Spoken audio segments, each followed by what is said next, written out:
Alright, welcome back to another devlog for Super Mighty Ultra Ball.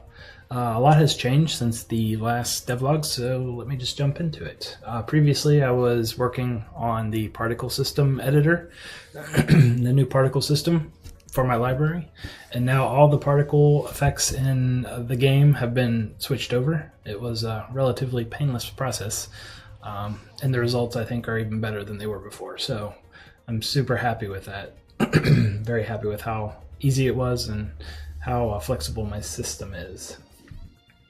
I have a new board pack. This is what I've been working on to be the new the default that will ship with the game. As you can see, I've been playing it, working on making sure every board can be 3-starred. I have an algorithm that determines the score thresholds for 2 and 3 stars. So I've been just testing and making sure that those are sane. Only one board have I had to actually manually adjust the score from what the automatic system generated, and that was this one because of all the explosive bricks adjusted the score since it destroyed so many of the regular bricks. But I've spent a lot of time the past 2 weeks polishing the game feel. So I will go ahead and start a new level and show you the new startup sequence.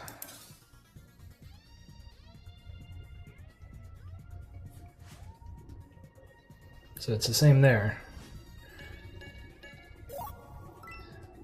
But now I have 3 paddles popping into view with a nice little sound effect that draws the player's attention to that, to those graphics, and then it grabs one of them and makes it the paddle you control. So that makes it obvious to the player that those are the number of paddles they have to play with.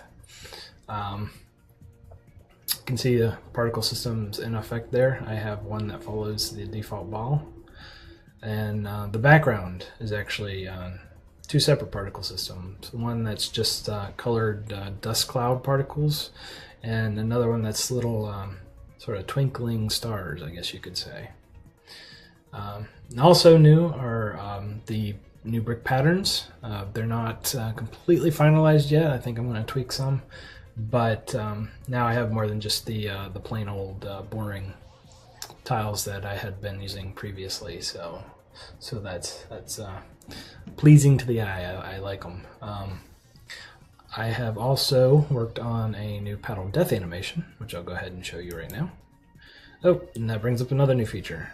You can now decide which way you want the ball to launch. This little arrow bounces back and forth and lets you just choose wherever you want. I wanted a very dramatic effect when you lose a paddle, and I think I've achieved that. Pretty pleased with how that looks and how it turns out. I wrote a custom shader to sort of suck in to the paddle. You can see the bricks sort of going that way, sort of give it a space and time warp effect. And when you die, it does something similar but a little bit more epic. So I'll go ahead and lose my last paddle here and show you that.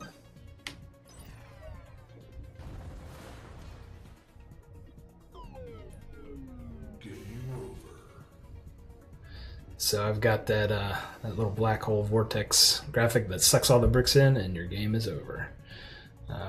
Looks like I have a little bug there. I need to shrink that down a little bit more. But so that's that.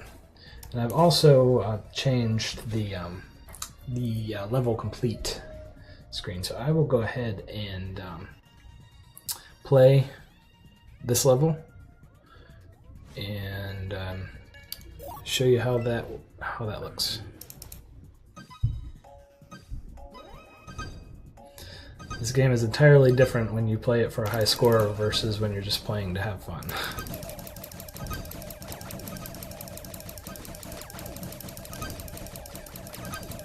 I've been trying to 3-star all these levels, so I've been spending all day working on that. So it's nice to be able to avoid the negative power-ups and get the ones that make it faster and easier to clear the boards.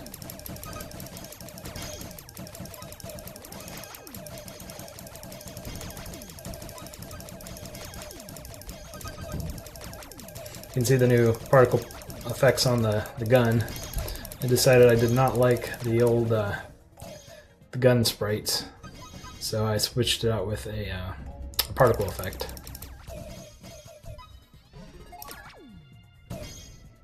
And also, if you'll notice, whenever I get a bonus or break a brick, the value of the score I get for that appears.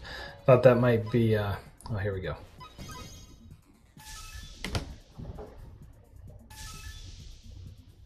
So you get bonuses for every ball you have on screen and every paddle that you have not lost, beyond the one you're currently using.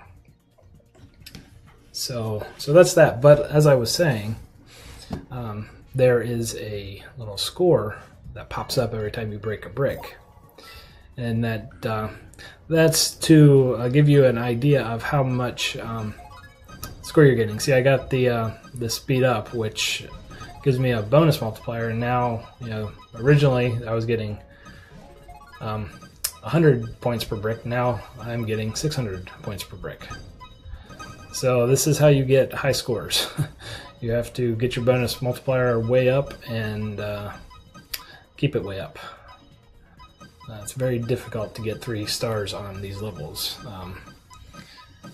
but I think that's a good thing. I think it really is a major challenge. It's not hard to beat the levels because, you know, you can get all these nice explosion effects and the pass-through ball and things that just make it so easy to beat the board, but you won't get a high score if you do that. So you really have to choose what your goal is and play accordingly.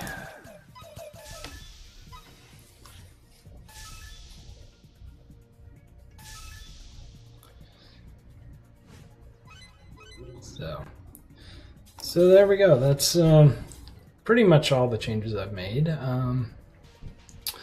It's getting close. I'm happy with how it's going. There's a little bit more polish I need to do in some of the game aspects, the mechanics, but for the most part, the actual game part itself is done. I'm hoping to have a full 6 board packs to ship with the game original, or to start out with.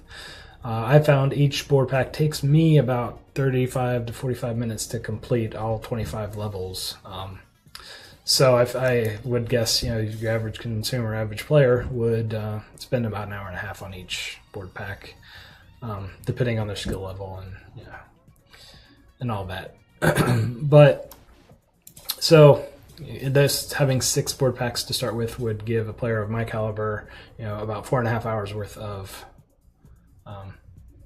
game time. So I think that's pretty decent. And you know, I enjoy playing the levels over and over again. So to 3-star every board is challenging, and that will, you know, possibly double the time it would take to play. So there's a lot of replay value in this game, I think. Yeah, and it's fun to design levels and everything. So going forward, you know, I'm going to finish up polishing some of the elements in the gameplay itself, but I've got a lot of work to do here. I think I want to change the background. I have an idea of something I want to try that I think will look good. So I want to do that. I need to have some sort of intro to the menu. I'm thinking about having the name of the game come up very dramatically and in your face, like with the voiceover saying the name of the game, saying each word as it comes to the forefront. Gonna have to experiment with that a bit. I'm not exactly sure how that's going to work yet. I've still got some optimizations to do in the config options. I have a graphics quality, which currently not. My menus are messed up. That one looks alright. What's with my menu? I have to look into that. But I do have graphic settings that I'll need to implement. I haven't done much work there. I'm currently just developing the game at ultra quality, so I need to scale back once all the polish is pretty much done, so I'm not duplicating work. I need to have a help screen. I'm not sure what I'm going to do about the editor, if it will be included in the game or if I will keep that as a developer only option. So we'll see about that. And yeah, I think that's about it for now. So hopefully I'll have an update next week.